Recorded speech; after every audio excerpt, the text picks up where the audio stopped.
আইইউপিএসসি naming সিস্টেমের আলাদা একটা টপিক নিয়ে আসলাম, সেটা হলো subordinate group. Subordinate group related IUPAC নামকরণটা কেমন হবে সেটা আমরা একটু ডিসকাস করব। এই টেবিলটা হচ্ছে নর্মাল যে সমস্ত ফাংশনাল গ্রুপ রয়েছে যাদের ফাংশনালিটি একটা গ্রুপের মধ্যে, একটা যৌগের মধ্যে দেখা যায়, মানে পরিলক্ষিত হয়। Carboxylic acid, anhydride, ester, amide, nitrile, aldehyde, ketone, এদের সকলেরই এমন কিছু বৈশিষ্ট্য রয়েছে যারা কিনা পুরো যৌগের বৈশিষ্ট্যটাকে চেঞ্জ করে দেওয়ার ক্ষমতা রাখে। কমন ফাংশনাল গ্রুপ আমরা তাদেরকে বলে থাকি। এখন যার প্রায়োরিটি বেশি, এই সিকোয়েন্সিং এ যার অবস্থান উপরে থাকবে, মেইন ফাংশনাল গ্রুপ হিসেবে আমরা তাদেরকে বিবেচনা করি। আচ্ছা, এখন এই কমন ফাংশনাল গ্রুপগুলা ছাড়া আরো কিছু ফাংশনাল গ্রুপ রয়েছে যাদেরকে আমরা সাবঅর্ডিনেট গ্রুপ বলি। কারণ এদের যে ফাংশনালিটি, এদের যে কার্যকারিতা এত বেশি না। এদের বৈশিষ্ট্য খুব বেশি যে যৌগকে চেঞ্জ করে দিবে ওরকমটা দেখা যায় না। এই কারণে এদেরকে আমরা সাবঅর্ডিনেট গ্রুপ বলি। এবং এই সাবঅর্ডিনেট গ্রুপ সমূহ নরমালি কখনোই সাফিক্স হিসেবে বসে না। এই সাবঅর্ডিনেট গ্রুপ সমূহ সাফিক্স হিসেবে বসে না, এরা জাস্ট প্রেফিক্স হিসেবেই বসে। এবং যখনই প্রেফিক্স হিসেবে বসবে তখন তাদের অবস্থান এবং নামকরণ সম্পূর্ণরূপে অ্যালফাবেটিক্যাল অর্ডার অনুসারে হবে। যেমন আমরা বেশ কয়েকটা উদাহরণ দেখি। এইখানে সবগুলো হচ্ছে সাবঅর্ডিনেট গ্রুপ। এদের প্রত্যেকের ফাংশনালিটি, এর যে কার্যকারিতা সে অ্যালকেন থেকে কম। তো তাহলে আমরা একটু দেখি, এক্ষেত্রে আছে ব্রোমিন, ক্লোরিন এবং নাইট্রো। এই ক্লোরিন, ব্রোমিন, নাইট্রো এরা সবাই যেহেতু সাবঅর্ডিনেট গ্রুপ, খেয়াল করা যাচ্ছে সবার নিচে ছিল অ্যালকাইল গ্রুপ বা অ্যালকেন। এদের থেকেও এই সমস্ত সাবঅর্ডিনেট গ্রুপ সমূহের কার্যকারিতা, ফাংশনালিটি কম, এদের প্রায়োরিটি কম। তো এরা সবাই প্রিফিক্স হিসেবেই বসবে। আমাদেরকে দেখতে হবে অ্যালফাবেটিক্যাল অর্ডারে সবার প্রথম কে আসে। সবার প্রথম আসে ব্রোমিন, বি। তাহলে এটা হবে নাম্বার 1। তাহলে এইখান থেকে আমরা নাম্বারিংটা শুরু করব। তারপরে এদিক দিয়ে গেলে নাম্বার 2, 3 এবং 4। তাহলে নামটা কি হবে? এক নম্বরে আসতেছে ব্রোমো, তাহলে হবে 1 ব্রোমো। তারপর অ্যালফাবেটিক্যাল অর্ডারে আসে ক্লোরিন, তাহলে 4 ক্লোরো,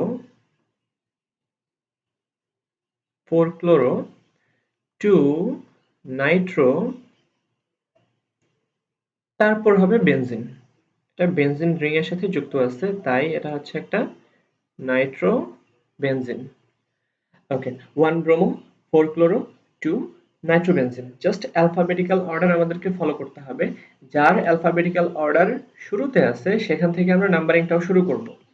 তারপর আমরা এই যোগটা দেখি, এখানে আছে ব্রোমিন, ক্লোরিন, ফ্লোরিন এবং আয়োডিন। তাহলে অবশ্যই ব্রোমিনের অ্যালফাবেটিক্যাল অর্ডার যেহেতু আগে, তাই এখান থেকে আমরা নাম্বারিংটা শুরু করব। তো 1 2 3 4। তাহলে 1 ব্রোমো, 1 ব্রোমো, বি এর পর আসতেছে সি, 2 ক্লোরো, তারপর অ্যালফাবেটিক্যাল অর্ডারে তারপর আসে ফ্লোরিন, 3 ফ্লোরো, ফ্লোরো, এবং এরপর আসতেছে 4 আয়োডো, আয়োডো, দেন হচ্ছে বেনজিন, বেনজিন। তারপর এই যৌগটাতে কার্বন কয়টা আছে?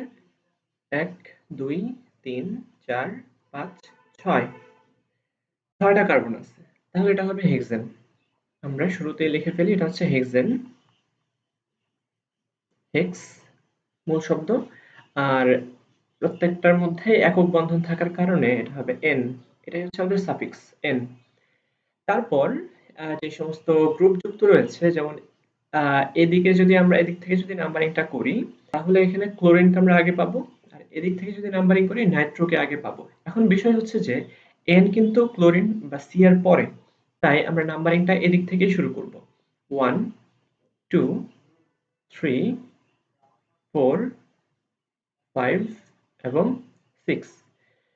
তাহলে এই ক্ষেত্রে দেখা যাচ্ছে ব্রোমিন আসবে আগে, 4 ব্রোমো, 4 ব্রোমো, তারপরে 2 ক্লোরো, 2 ক্লোরো, তারপর 5 নাইট্রো, 5 নাইট্রো হেক্সেন। তাছাড়া এই ক্ষেত্রে স্টেরিওকেমিক্যাল রিপ্রেজেন্টেশনটা উল্লেখ করা আছে। তো আমাদের স্টেরিওকেমিস্ট্রিটা একটু বলে দিতে হবে। এটার অ্যাবসলিউট কনফিগারেশন কোনটা সেটা একটু দেখতে হবে। নাম্বার 1 ক্লোরিন, সিআইপি রোল অনুসারে সিকোয়েন্সিংটা করে ফেলি। Chlorine 1 number priority. এরপর এখানে আছে 2টা হাইড্রোজেন, এটা হবে 2 নাম্বার প্রায়োরিটি, এটা 3 নাম্বার প্রায়োরিটি। তো 1 2 3 এটা হচ্ছে আর কনফিগারেশন। যেহেতু ক্লকওয়াইজ রোটেশন দেখা যাচ্ছে, এটা হচ্ছে আর কনফিগারেশন। 2R, ঠিক এইভাবে 2R, কমা, এরপরে 4 নাম্বার। 4 নাম্বারে আসতেছে ব্রোমিন 1 নাম্বার, প্রায়োরিটি 1। এরপর এদিকে যদি আমরা চাই নাইট্রোজেনকে পাবো, এটা 2 নাম্বার এবং এটা হচ্ছে 3 নাম্বার প্রায়োরিটি। তো 1 2 3, 1 2 3 আর কনফিগারেশন হওয়ার কথা, কিন্তু এটা হয়ে যাবে S, 4S। তারপর 5 নাম্বারে নাইট্রো হচ্ছে 1, এটা হচ্ছে 2, এটা হচ্ছে 3। তো আবার 5 নাম্বারে হবে আর কনফিগারেশন, 5R, 4। এই হচ্ছে কমপ্লিট আইইউপিএসি নাম। তারপর সর্বশেষ এই ক্ষেত্রে আমরা দেখতে পাচ্ছি সাইক্লোহেক্সেনের কথা উল্লেখ করা আছে। সাইক্লোহেক্সেন আমরা লিখে ফেলি, সাইক্লোহেক্স, আর একক বন্ধন থাকার কারণে N।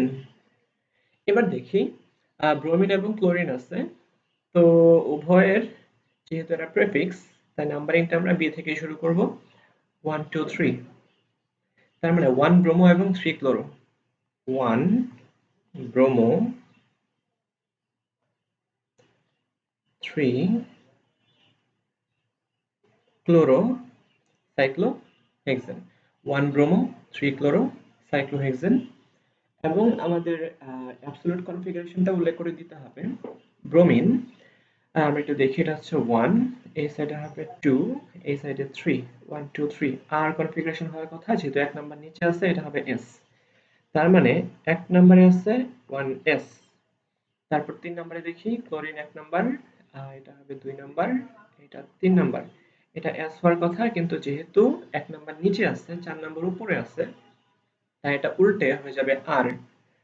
তো 3R, 1 ব্রোমো 3 ক্লোরো সাইক্লোহেক্সেন।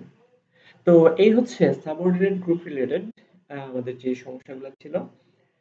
আশা করি আমরা সকলে বুঝতে পেরেছি। যদি বুঝে থাকি অবশ্যই এই ভিডিওতে একটা লাইক করে দিবেন এবং আমাদের চ্যানেলটি সাবস্ক্রাইব করে আমাদের পাশেই থাকবেন। সবাইকে ধন্যবাদ। আল্লাহ হাফেজ।